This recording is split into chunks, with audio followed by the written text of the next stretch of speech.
eres, Señor. Santo, santo, santo eres, Padre. A ti alabamos en este lugar. A ti dedicamos este tiempo, Señor. Solamente tú eres el alabado y el exaltado en este lugar. Dedicamos nuestras voces, nuestro instrumento, la música, todo hacia ti, Padre.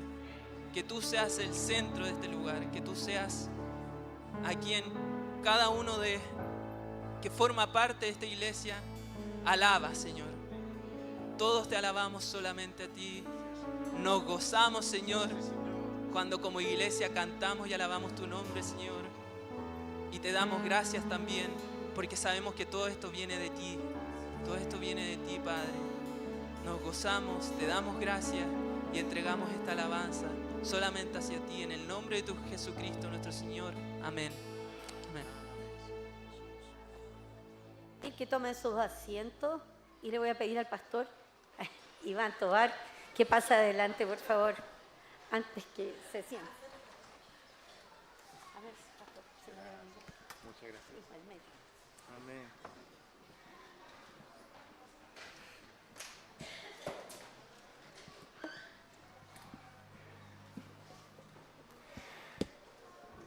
Bueno, Dios les bendiga a cada una y a cada uno de ustedes, a los que ya fueron a votar. Me alegro por ustedes. Mi nombre es Iván Tovar, como se señaló, y estamos contentos por la invitación, pastor.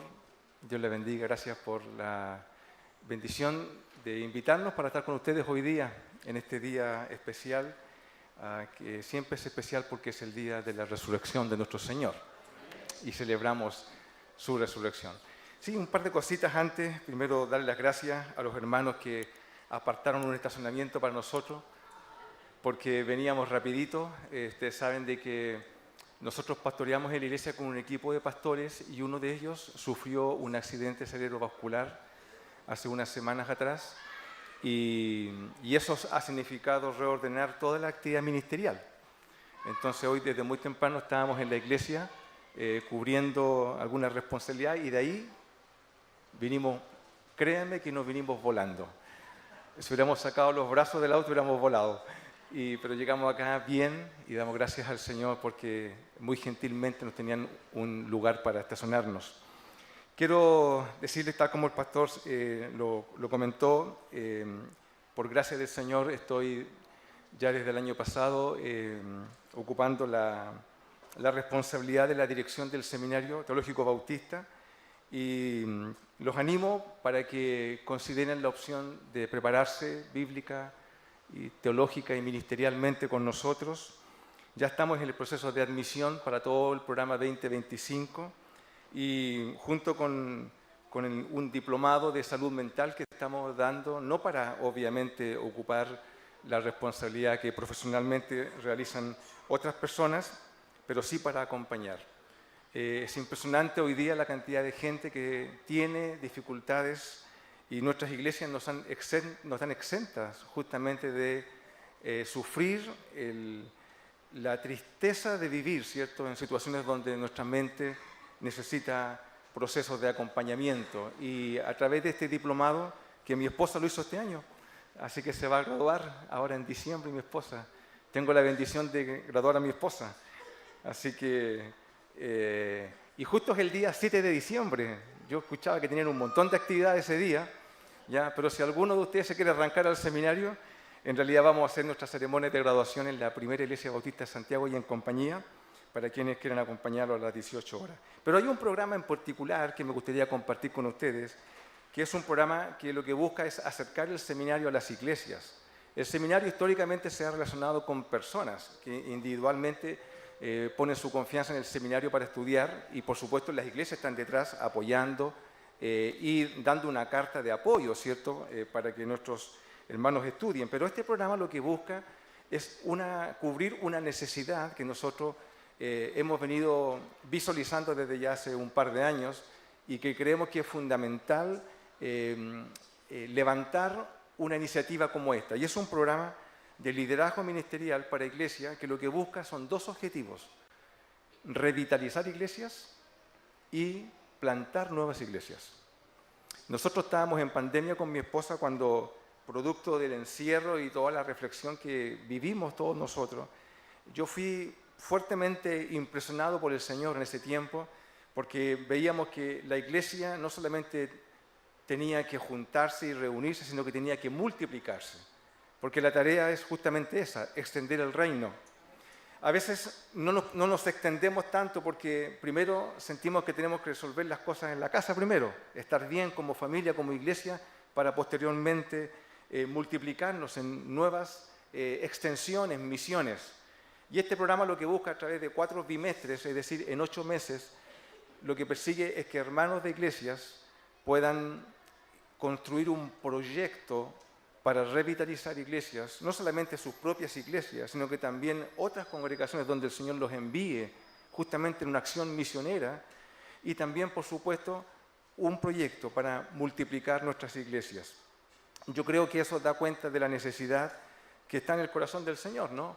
De ser sanos para poder multiplicarnos. Así que les dejo estas invitaciones y a lo que vengo, ¿no? A predicar la palabra del Señor.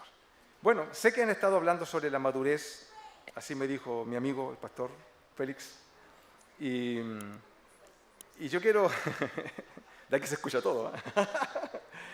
Quiero decirles que el caminar cristiano es un caminar de madurez. ¿Estamos de acuerdo, cierto? ¿Ya? Cada uno de nosotros lo va experimentando a diario, el caminar, ¿cierto?, de la fe. Ya no eres el mismo de antes. Se espera que los que estamos acá no seamos los mismos de antes. Si tú has venido caminando ya en un tiempo a través de tu caminar cristiano, se espera que tú no seas la misma persona de antes. Se espera que tus decisiones sean diferentes. Conforme vas avanzando tu caminar cristiano, se espera que la manera como tú vas ponderando la vida, la manera como tú vas interpretando los hechos, la manera como vas leyendo la realidad, la manera como vas comprendiendo tu propio caminar, no debe ser el mismo que cuando te convertiste al Señor. Hoy quiero mostrarles que este caminar, como todo caminar, se va construyendo a través de acciones y de definiciones.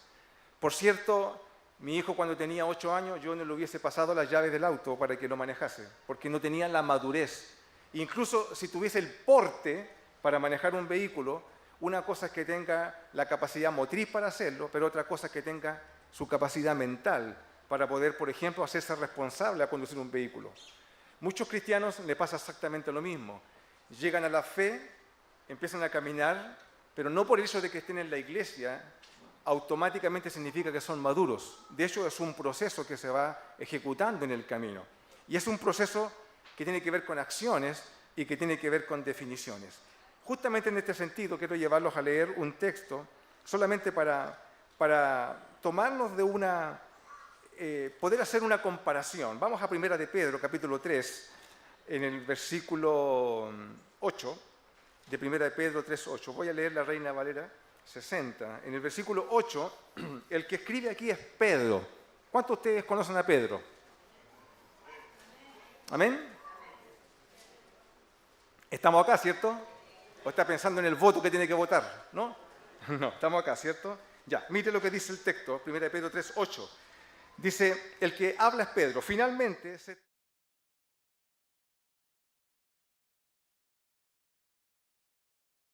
no devolviendo mal por mal, ni maldición por maldición, sino por el contrario, bendiciendo, sabiendo que fuisteis llamados para que heredaseis bendición. ¿Amén? ¿Le parece un texto? ¿Qué le parece? La persona que está escribiendo este texto, ¿cómo lo evalúa usted? ¿Como una persona madura? ¿Una persona que está iniciando un proceso en su caminar de fe? Cuando usted lee este texto, ¿cómo lo lee? ¿Cómo le parece que la persona que está hablando, que escribió este texto, le parece madura o no? ¿Estamos? No lo veo muy convencido. Vamos a 1 de Pedro, capítulo 4, versículo 12. Vamos a ver al mismo Pedro nuevamente, pero ahora diciéndonos otras cosas. 1 de Pedro 4:12. Amados, no os sorprendáis del fuego de prueba que os ha sobrevenido, como si alguna cosa extraña os aconteciese, sino gozaos por cuanto sois participantes de los padecimientos de Cristo, para que también en la revelación de su gloria os gocéis con gran alegría. Mira, si sois vituperados por el nombre de Cristo, sois bienaventurados, porque el glorioso Espíritu de Dios reposa sobre vosotros. Ciertamente de parte de ellos Él es blasfemado, pero por vosotros es glorificado. ¿Le parece que el que escribe estas palabras es una persona madura o no? Sí, ¿cierto? Pero todos tenemos la imagen de un Pedro que caminó con Jesús, que yo siempre me lo imagino como el Chavo del Ocho. Me lo imagino porque cuando, ¿viste el Chavo cuando están todo el curso hablando y de repente todos se quedan callados y el Chavo seguía hablando? ¿Has visto esa escena o no? ¿Cuántos tienen más de 50 años aquí que saben lo que estoy diciendo, no? ¿Sí? Ya. ¿Sí? Cuando había que quedarse callado, hablaba. ¿Sí? ¿Hay gente aquí o no? ¿Así? ¿No? No, cierto, aquí no hay gente así. ¿Sí? O cuando había que hablar, se quedan en silencio. ¿Sí? Entonces, la imagen, por lo menos que tengo yo, ¿cierto?, de Pedro, es ese Pedro que era un poco arrebatado, ¿sí? Un Pedro que decía cosas maravillosas, que se tiró al agua, caminó, ¿cierto?, hacia Jesús, decía cosas como tú eres el Cristo, el Hijo del Dios viviente. Y un minuto después le dice al Señor que no se vaya a la cruz. Y el Señor le dice, apártate de mí, Satanás. Pareciera ser que el Pedro que acabo de leer en dos textos, parece que no es el mismo Pedro que le estoy describiendo ahora. ¿Sí? ¿Estamos aquí, cierto? ¿Qué pasó? ¿Qué pasó entre medio? Maduró. Hay hermanos, cierto, que uno los ve crecidos me refiero no de porte, de años en el caminar cristiano, pero sus palabras, sus definiciones muestran que le falta madurez, que está en proceso. Y a veces nos miramos en el espejo y haciendo un ejercicio de sinceridad decimos, me falta madurez. ¿Sí? Entonces, quiero mostrarle algunas acciones y definiciones que contribuyen a nuestra madurez. Veamos si usted al escucharla le convencen de que efectivamente estas acciones en la vida de Pedro contribuyeron a su madurez. Y a ver si obviamente contribuyen en la nuestra. ¿Se recuerdan del evento de la negación de Pedro? Cuando él lo negó, en Lucas capítulo 22, ¿cierto? Cuando niega el Señor, ¿cierto? Pedro niega a Jesús, él dijo cosas bien fuertes. Él dijo, no sé qué es lo que dices, cuando le dijeron, tú eres uno de ellos. ¿Y qué dijo Pedro? El Pedro que acabamos de leer en Primera de Pedro, un hombre maduro, diciendo que cuando seáis perseguidos y vituperados por causa del Evangelio, el Señor es glorificado. Pero cuando estamos ahora leyendo en Lucas capítulo 22, leemos a un Pedro que dice, yo no lo conozco. No sé de qué me habla. Incluso la Biblia dice que Pedro negó a Jesús maldiciendo y jurando. Se le llenaron la boca se le llenó de palabrotas para negar a Jesús. Es el mismo Pedro que acabamos de leer en Primera de Pedro. Cuando lo negó por tercera vez, vamos a ver lo que sucedió. Lucas capítulo 22, verso 61. Entonces, vuelto el Señor, ¿quién? Jesús, que estaba dentro en la casa del sumo sacerdote, afuera en el patio estaba Pedro y lo estaba negando. Dice que entonces, cuando Pedro lo niega por tercera vez, el Señor miró a Pedro. Hermanos, se cruzaron las miradas de Jesús y Pedro, y dice que Pedro se acordó de la palabra del Señor que le había dicho, antes que el gallo cante, me negarás 3 veces. Y Pedro, saliendo fuera, lloró amargamente. ¿Por qué? ¿Por qué Pedro lloró amargamente? Básicamente yo creo por 2 razones. Primero, por el acto mismo de la negación. Debe haber sido muy fuerte haber tenido ese cruce de mirada con Jesús, ¿no? Y segundo, porque Pedro dijo que nunca lo iba a hacer, nunca lo hubiera hecho. Primero por el acto de negación y segundo porque Pedro dijo que nunca lo iba a hacer. No, yo daría mi vida por ti. No, tú me vas a negar 3 veces. No, yo no lo voy a hacer, dijo Pedro. Él dijo que no lo haría. Uno de los rasgos de la madurez es saber reconocer nuestras debilidades.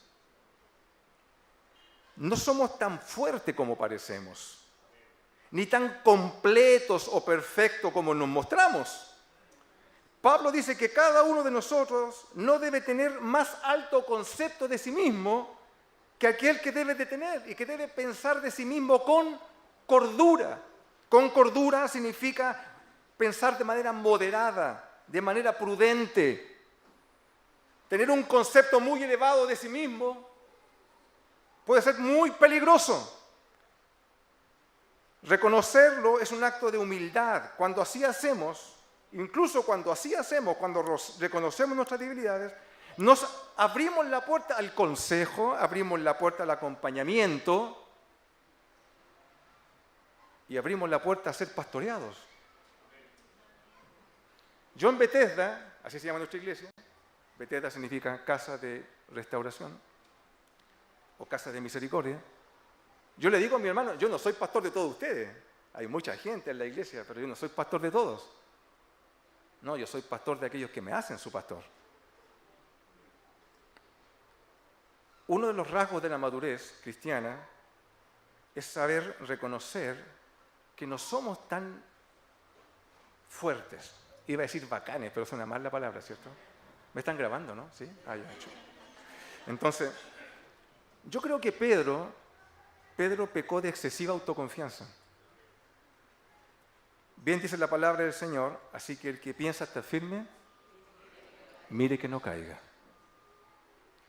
Primer rasgo de madurez, porque cuando leemos al Pedro de Primera de Pedro, y digo, wow, yo quiero ser así. Pero Pedro tuvo que caminar por un proceso, que es el mismo proceso que tú y yo estamos caminando hoy día. Los días que siguieron a la muerte de Jesús y a su crucifixión deben haber sido muy difíciles para los discípulos. De hecho, el libro de los Hechos nos va narrando en sus primeros capítulos cómo fueron esos días muy difíciles. Pero yo pienso que deben haber sido especialmente difíciles ¿para quién?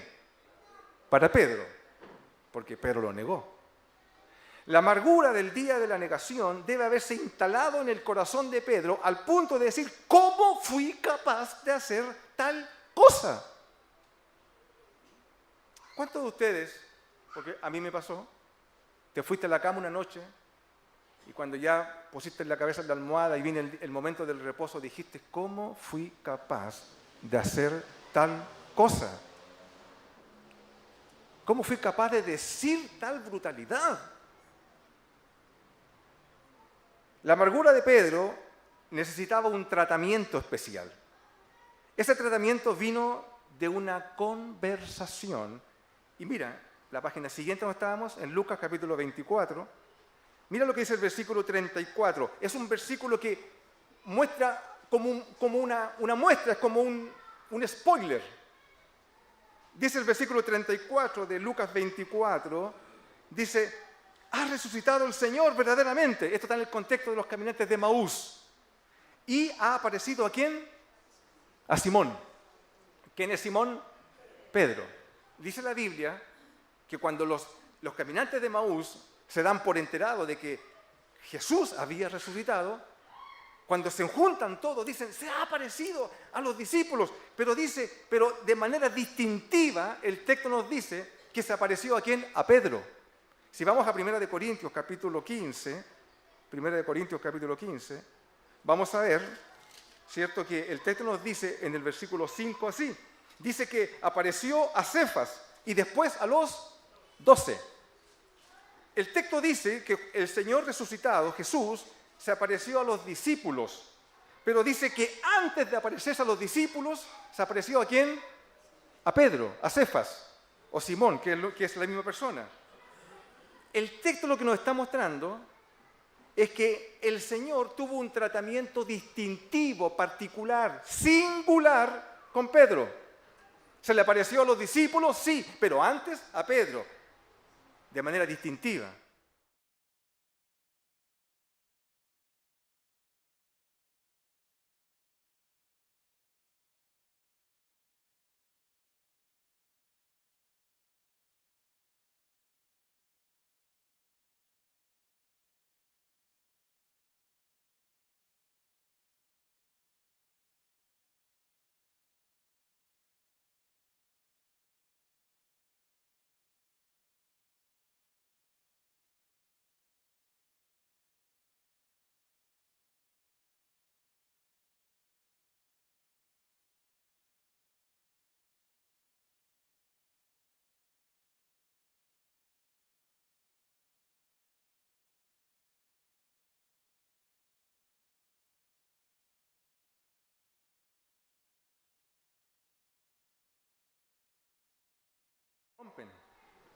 Yo me refiero a esas conversaciones que tú sabes que tienes que hacer.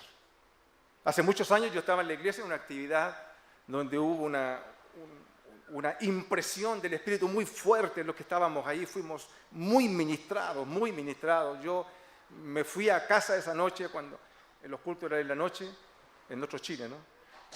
En ese tiempo me fui a casa y yo recuerdo que me fui con una impresión en el corazón. Yo necesitaba hacer una conversación con mi padre. Llegué a la casa y yo sabía que tenía que hacer. Esa noche no podía irme a la cama sin hacerla. Así que me armé en la situación hasta que en algún momento quedé solo en la cocina con mi padre. Y ahí entonces yo inicié una conversación sanadora, restauradora, una conversación que abre posibilidades a reencontrar los corazones, las voluntades, como dice el último texto del Antiguo Testamento con el cual se cierra el pacto antiguo. Dice, y el Señor hará volver el corazón de los hijos a los padres y el corazón de los padres a los hijos. Es un encuentro de sanidad. Por eso que yo creo que un rasgo de madurez no solamente es reconocer nuestras debilidades, sino que es propiciándonos conversaciones significativas. Conversaciones que tienen la posibilidad de cambiar todo. ¿Cuánto puede cambiar la vida matrimonial si el matrimonio se regala un buen tiempo de conversación? ¿Cuánto puede cambiar tu relación con tu hijo o tú con tus padres o con alguna persona, no sé, simplemente porque haces la conversación correcta? Eso es un rasgo de madurez.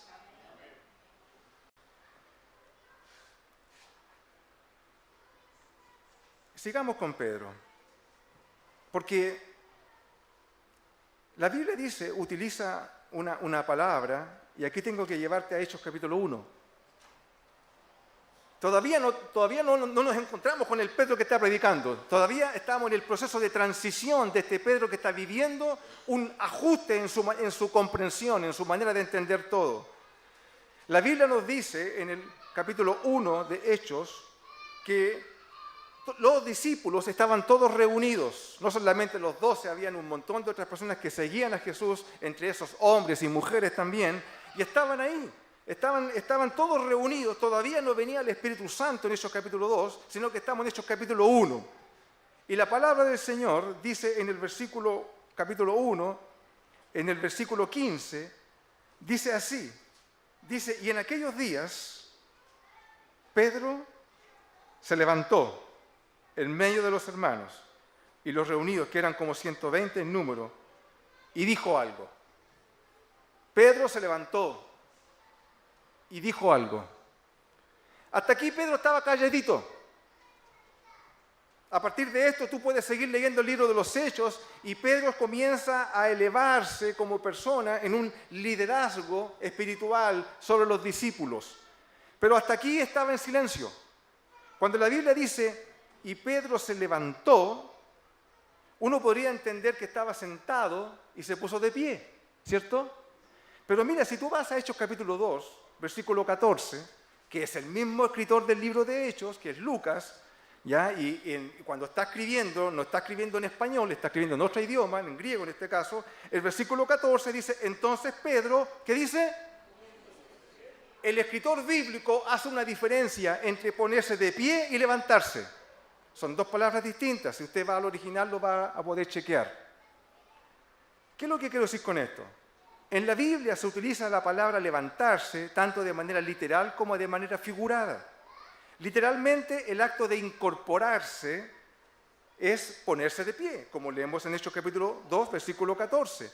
Este significa pararse con firmeza. Como cuando la hermana me dijo, no se siente, pastor. Y yo me paré, ¿cierto? Y me levanté con definición, ¿cierto? Para pasar aquí adelante. Pero cuando el escritor bíblico dice que Pedro se levantó, en capítulo 1, verso 15, está ocupando otra palabra, y esa palabra se puede entender de manera figurada. ¿Qué significa? Que Pedro, se levantó, y esta palabra puede significar muchas cosas en la Biblia. Escuche, mire. Puede significar despertar de un sueño, levantarse de la muerte, despertar de la oscuridad, de la inactividad, de la ruina de la no existencia. Cuando Pedro se levantó, él tenía una elección que hacer. Todo el contexto que estaba ahí, los 120 reunidos, todos estaban esperando que algo pasara. ¿Y quién se levantó? Pedro. Pero para levantarse, Pedro tenía que vencer varias cosas. Tenía que vencer, ¿qué cosa? El temor. Tenía que vencer culpas, porque él había sido quien había negado a Jesús.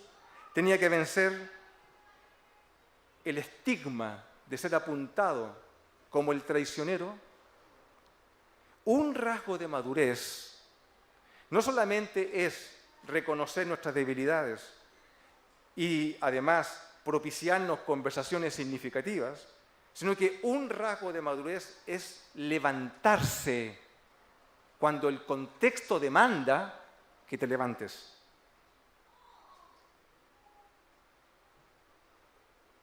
Mira, aquí comparemos dos opciones. Por una opción, por un lado, Jesús le dijo a Pedro, tú serás llamado una roca. Le dijo eso, ¿no? Cuando lo conoció. Te haré no pescador de pescados, te haré pescador de hombres. Ahí está la promesa de lo que Dios dijo para él. Pero al otro lado, ¿qué tenemos? Las culpas, los temores, la amargura, el estigma. ¿Qué hacer? Hay personas que no se levantan. Se quedan pegados en la culpa. Se quedan pegados en el estigma. Se quedan pegados en la amargura. Transitan todo su caminar cristiano, incluso siendo hijas e hijos de Dios, pegados en la amargura por años. No se levantan nunca. No me refiero de levantarse físicamente de la silla, de despertar a toda la promesa que Dios tiene para ellos. Te haré una roca. Y cuando Jesús miró a Pedro, dice, ¿qué vio en él? ¿Qué vio en ti? ¿Qué vio en mí? ¿Qué mérito hay en nosotros para hacer algo si no es por la pura gracia de Dios? Entonces, alguien tiene que levantarse. Alguien tiene que levantarse en tu casa. Alguien tiene que poner orden en tu casa. Alguien tiene que decir cómo son las cosas en tu familia. Alguien tiene que levantarse.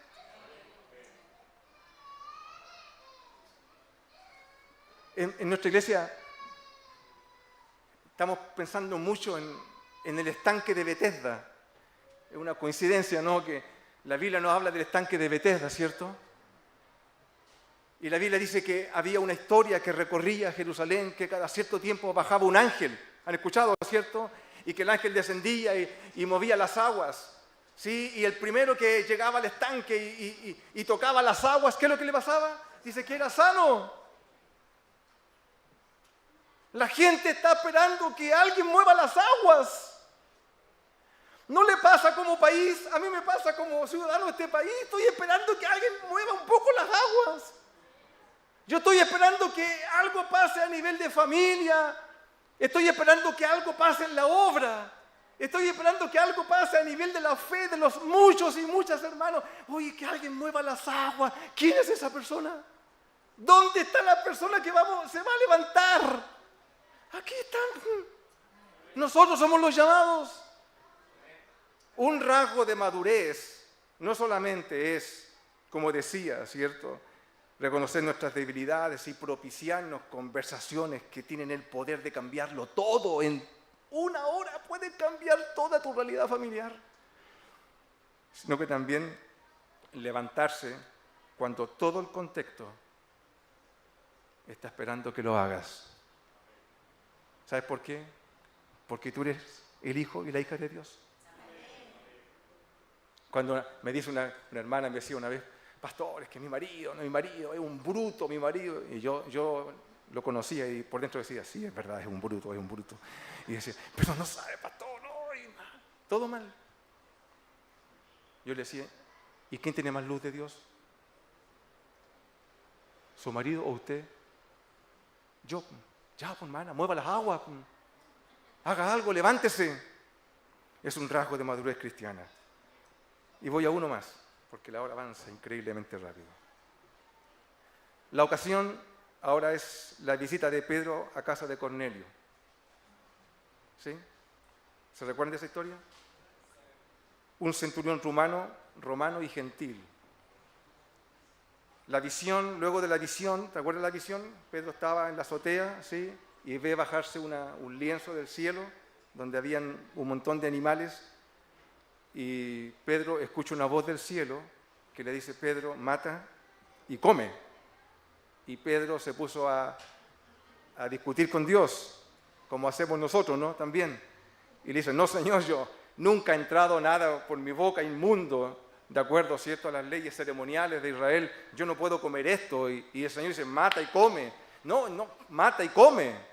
Y luego se retira ese lienzo hacia el cielo y Pedro queda pensando, reflexionando, ¿cierto?, de qué se trata de esto que estaba viendo. Y luego de la visión y del diálogo que tuvo Pedro con los enviados de Cornelio, que lo mandaron a buscar, ¿cierto?, luego de haber arribado a Cesarea, donde se encontraba Cornelio, no te voy a explicar toda la historia porque estaba en Hechos capítulo 10, ¿ya? Pero cuando Pedro ya pasó por la visión, ya Dios le puso la impresión en el corazón, llegaron los enviados de Cornelio para que fueran a Cesarea. Pedro llega a Cesarea, está parado ahí. Pedro fue acompañado con personas. Yo te pongo toda esta historia para que tú te imagines, por favor, el momento.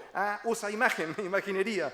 Llega Pedro, ahí está con sus personas. Cornelio trajo a sus familiares más cercanos. Ahí, no sé, habrán unas 15, 20 personas en la sala, ¿cierto? Y la Biblia dice que Cornelio, capítulo 10 de Hechos, versículo 30, dice: entonces Cornelio dijo: hace 4 días que a esta hora yo estaba en ayunas, y a la hora 9, mientras oraba en mi casa, vi que se puso delante de mí un varón con vestido resplandeciente y dijo: Cornelio, tu oración ha sido oída y tus limonas han sido recordadas delante de Dios. Envía pues a Jope y haz venir a Simón, el que tiene por sobrenombre Pedro, el cual mora en casa de Simón, el curtidor, junto al mar. Y cuando llegue él te hablará. Así que luego envié por ti y tú has hecho bien en venir. Ahora, pues, todos nosotros estamos aquí en la presencia de Dios. Hay como 15 personas aquí. Estamos aquí esperándote que llegaras, Pedro, para oír todo lo que Dios te ha mandado. Y se quedan todos en silencio. Y Pedro ahí.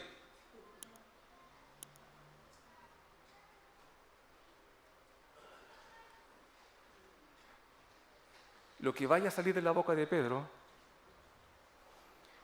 era muy importante en ese momento. Es como cuando a la puerta del templo de la Hermosa el hombre le dijo: dame algo. Y se quedó mirando a Pedro y Juan, ¿cierto? Y Pedro y Juan mirando ahí a la persona. Se produjo un silencio. Y Pedro dice: no tengo plata ni oro, ¿cierto? Pero lo que tengo te lo doy. Asimismo, un silencio, todo esperando. ¿Qué va a decir Pedro? Lo que diga Pedro es importante, muy importante, porque es la respuesta de una persona madura.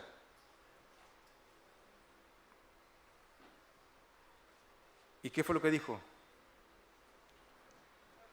Pedro dijo así, versículo 34.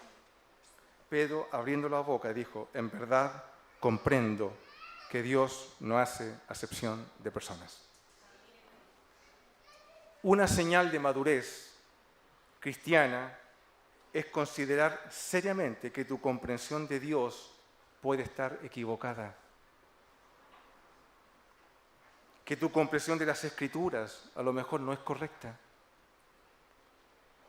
Por supuesto que así como creemos, actuamos. Proverbios 23:7 dice: porque cuál es su pensamiento en su corazón, tal es él. Por tanto, eres lo que piensas y tus pensamientos se conforman según lo que crees. Básicamente lo que está diciendo Pedro es que me equivoqué. Eso es lo que está diciendo. Yo pensaba esto, pero estaba errado. Un rasgo de madurez cristiana es aceptar que estás equivocado, que no era como tú pensabas. ¿Cuántas veces hemos visto en la iglesia, en una reunión administrativa, que alguien se levanta y diga: pastor, estaba equivocado? O que el pastor diga, queridos, estaba equivocado. ¿Cuándo nos damos el permiso de reconocer que la comprensión que tenemos no es correcta? ¿No será un rasgo de madurez también esa? Si piensas que Dios hace acepción de personas, entonces las vas a discriminar. Pero no solo eso, también vas a pensar que Dios tiene favoritos, que algunas razas se conforman más a la imagen de Dios. Entonces, si esa es tu comprensión, te transformas en un racista. Que si Dios no te ama, entonces ¿por qué adorarlo? Que si las Escrituras son una colección de fábulas y supersticiones, entonces ¿por qué estudiarla? Que el infierno, del cual claramente habló Jesús, fue una arrancada teológica del Señor, entonces ¿para qué predicar la salvación si al final hay una amnistía total y todos son salvos? Es evidente que nuestro proceso de crecimiento, de madurez espiritual, se va obstaculizando según los conceptos errados que tengamos de Dios. Pero si piensas que hay poderes en las Escrituras para transformación de vidas, entonces las vas a querer estudiar. Si piensas que la vida cristiana no se trata de rituales, sino que se trata de parecerse a Jesús, entonces te vas a transformar en un adorador y en un discípulo del Señor. Lo primero que dijo Pedro es, ahora comprendo. Sigan leyendo, esa fue la palabra que dijo, ahora entiendo. En el libro de Deuteronomio, que era la ley, ahí dice, no harás acepción de personas. ¿Y cómo si dice eso la Escritura? Que Pedro tenía a la mano como buen niño judío, la estudió. ¿Dónde se le metió el concepto que Dios discriminaba? Pero su religión estaba fundada sobre algo equivocado. Toda su fe, su relación con las personas estaba fundada sobre un preconcepto que no es bíblico. Y así entendía a Dios. Por tanto, una buena señal de madurez cristiana es aceptar que a lo mejor mi comprensión no es correcta, que requiere un ajuste. No digo que esté errada totalmente, pero a lo mejor no comprendemos una partecita. Entonces, no dogmaticemos la fe. A lo mejor hay espacio todavía para seguir reflexionando.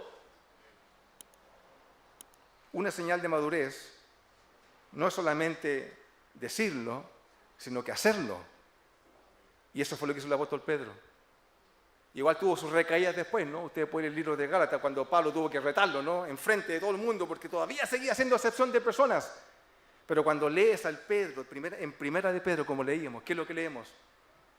A un hombre maduro, que ha vivido la experiencia del transitar cristiano y ha vivido la experiencia de poder ir reconociendo que si él reconoce en su propia vida que hay cosas que mejorar y corregir, lo más seguro es que se empiece a parecer cada día más al Señor. Amén. La vida está llena de definiciones que van sumando o van restando a nuestra madurez. Aquí solo vemos algunas. La primera le mostró a Pedro que aun cuando él pensaba, que aun cuando pesaba sobre él el hecho de que Jesús lo llamaba una roca, en el fondo él era débil y era necesitado del Señor. La segunda, que hay conversaciones que tienen el poder de cambiarlo todo. La tercera, que hay definiciones que tendrán que tomarse cuando todo el contexto demanda que alguien se levante.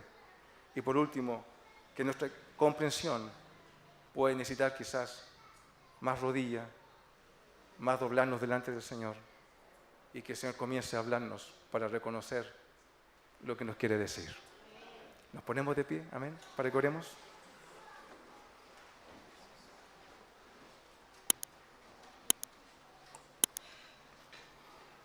Padre, en el nombre de Jesús, te damos gracias por este tiempo que estamos juntos. Entendemos, Señor, por tu palabra que estamos en tránsito, Señor, en un proceso que lo que busca es parecernos más a ti. Nuestro anhelo, Señor, es parecernos a ti, al varón perfecto, a nuestro Señor Jesucristo. Señor, en el nombre de Jesús oro por eso. Oro, Señor, para que en esta tarde, Señor, tú puedas mirar el corazón de cada uno de nosotros y podamos, a la luz de la Escritura, Señor, poder ahora mismo, Señor, ponernos como en un espejo y reflexionar sobre lo que hemos escuchado, Señor, porque a lo mejor A lo mejor pecamos de tener un concepto más elevado del que tenemos, del que deberíamos de tener. Quizás haya inmadurez en nuestra vida y no lo veo, tengo áreas ciegas, Señor. Señor, tuvo que bajar un lienzo del cielo y tu voz audible para que Pedro fuera quebrado en sus convicciones. Quizás algunos de nosotros también necesitamos, Señor, una intromisión directa para que quiebres nuestros preconceptos y nos hagas ver, Señor, que a lo mejor no es como yo pienso, Señor. Padre, oro en el nombre de Jesús, Señor, en el nombre de Jesús. Señor, para que mis palabras, que ya llegan a su fin, pero que ahora tu Espíritu Santo abra nuestro corazón. Oro por los matrimonios que están aquí, Señor. Si bien no es un encuentro matrimonio pero la palabra nos muestra la necesidad del diálogo, de la conversación, de propiciarnos conversaciones que tienen el poder, Señor, de traer sanidad, de traer restauración. Inquiétanos a cada uno, Señor. Repítelo. Inquiétanos, Señor. En el nombre de Jesús oro por esto, Señor.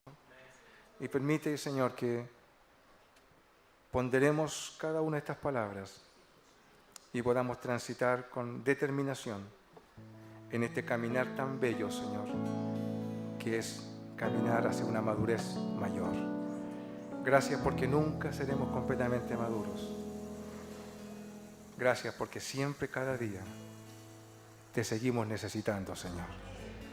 Tu bendición repose sobre cada uno de nosotros, Señor, en el nombre de Jesús. Amén. Dios les bendiga.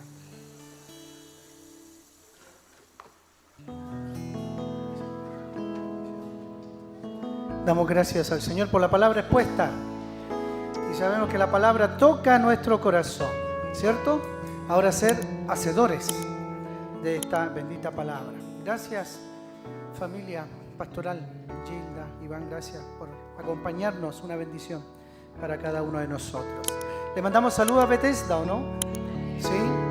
Estamos orando por el pastor Eugenio, lo hemos dicho acá, ¿ya? Y sabemos que el Señor lo está levantando. Amén. Y seguimos orando por aquello. Muy bien, vamos a cantar nuestra última alabanza al Señor. Hacemos la oración de bendición y nos vamos a la casita. Amén, ¿o no? Siendo hacedores de la palabra y creciendo en la madurez que el Señor nos está solicitando. Ya varios domingos el Señor ha estado hablando frente a la madurez cristiana. Muy bien, cantamos, queridos.